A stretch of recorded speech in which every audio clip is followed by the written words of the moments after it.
As our stay-at-home orders start to get lifted, people get the itch to go outside to travel. And of course, we're starting to get into the summer months and, it's vacation time. So what does that look like?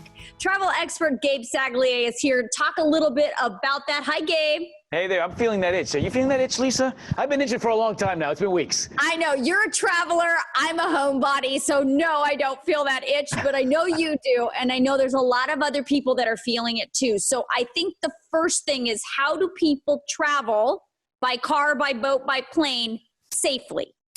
Yeah, that's the idea. By the way, quick, really short story. I was on the trampoline with my 5-year-old daughter yesterday. We were taking a breather, looking up and an airplane flew by, and I actually felt nostalgic. I'm like, oh my gosh, it's been so long since I've been on an airplane. So yeah, there's a lot of us who are really waiting for that green light, and safety is going to be the name of the game, and consumers are in the driver's seat, right? Because if we don't feel comfortable, if we don't feel safe about hopping on a plane, it's just going to take that much longer for us to really kind of get back on track.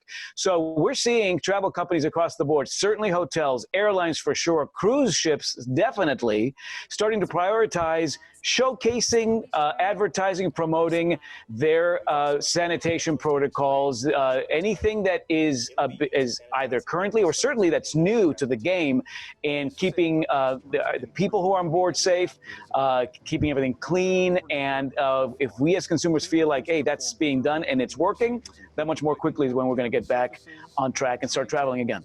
Okay, I know you have all these kind of, all this experience being on planes. You fly all the time. So what would you do? What would be your protocol personally if you were to get on a plane anytime in the next 4 months? Yeah, well, I think in the short term, the push is really going to be to have as much elbow room as possible between us and the traveler next to us. The airlines are prioritizing that. We have seen stories of perhaps too many people on too many seats, and I think that we're in that transitional period where airlines are trying to figure out capacity. How many more aircraft do we bring online to satisfy, even if it's smaller than ever, demand, but starting to grow? And still maintain the distance factor, which is going to be just a part of the game here, probably for several months, if not a part of kind of the new reality. The things that seemed like so bizarre after 9/11, taking off our shoes, taking off our belts, going through these long lines. Well, that's now standard, and maybe, just extra space between passengers is just going to be kind of a standard thing. And what that does to pricing later on, we'll have to see. So yeah, I would actually, 24 hours before my flight, if I was going to fly, I would check. I would look at that seat map. If it looks like there are too many people in the seats, if I don't feel comfortable there, I call up my airline. I think policies will quickly be in place to switch things around, put you in a different flight, sort of fan out passengers to just make customers feel much more at ease. But if I get the chance to fly, I'm definitely going to do it. Would you wear a mask? Would you wear gloves? What kind of protection gear would you wear for yourself if you got onto a plane? Yeah, so as of now, masks are required as you're moving through the airport, through security. I'm hearing that on board, most of the airlines are telling their crews that they can't really enforce people wearing masks. So you're going to probably see people's comfort levels are going to be different. Some of us will be wearing masks, some of us will not. If I'm traveling with my wife, I'm definitely putting on a mask because she's a stickler about that. Let's be frank, it's a little uncomfortable. I'm still getting used to just the visuals of not being able to kind of have that one-on-one with folks because of that mask. But listen, common sense and keeping this thing from spreading that's the priority. So I think, yeah, I would just kind of probably do things I didn't do a couple of weeks ago for the sake of making myself and those around me feel much more at ease, because we're still in a very sensitive period. And the goal real here is to do what we've got to do to get people feeling comfortable about moving out and about all over again. Okay. A lot of this kind of festered. A lot of this coronavirus, COVID, started to fester on, one, on planes, and two, on cruise ships. Yeah. And I know the cruising community is an avid community. So I'm wondering what the trends for cruising look like in the next kind of short while and then long term. Yeah, great question. So what's interesting is that cruise industry by far tends to, no matter what we're talking about, but certainly now tends to be a bit of a punching bag because it's an easy industry to point to because, things spread very, very quickly within these ships, and people are on these ships for many, many days. Interestingly, it's probably the most avid core group of passengers out there is the cruisers.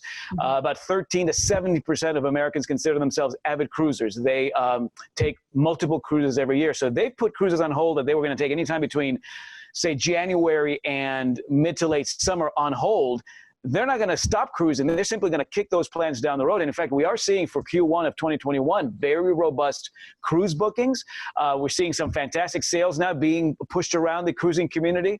Drastically reduced deposits required to actually snag a cruise, multiple upgrade promotions, prices are rock bottom spots. So those avid cruisers, it just takes that really avid core group to really kind of get on board right out of the gate.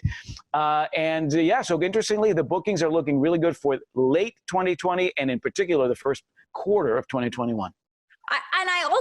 You and I were talking about it, and I also think it's very interesting because I've been reading a lot of articles about it, and you brought it up too, which is because we are maybe a little uncomfortable on a cruise ship or uncomfortable on a plane, a lot of people instead are turning to their cars and short kind of destinations that are in driving distance. Yeah, and I've actually been writing about this on my blog at gabesaglie.com quite a bit, where in fact all signs are pointing to this idea that instead of a far-flung vacation, certainly before international travel, it's going to be not just domestic travel, it's going to be regional travel. And the easiest, safest, and importantly now, the most affordable way to do that is by hopping into a car. So we'll probably take the same people we've been hunkered down at home with for many sort of tense weeks for a lot of us, and we're going to put them in a car, and we're going to drive 1, 2, maybe 3 hours from home. I think it's those drive market destinations, more open space locations in lieu of big cities. Okay, so we're talking about the central coast of California, inland communities in the deserts of Southern California.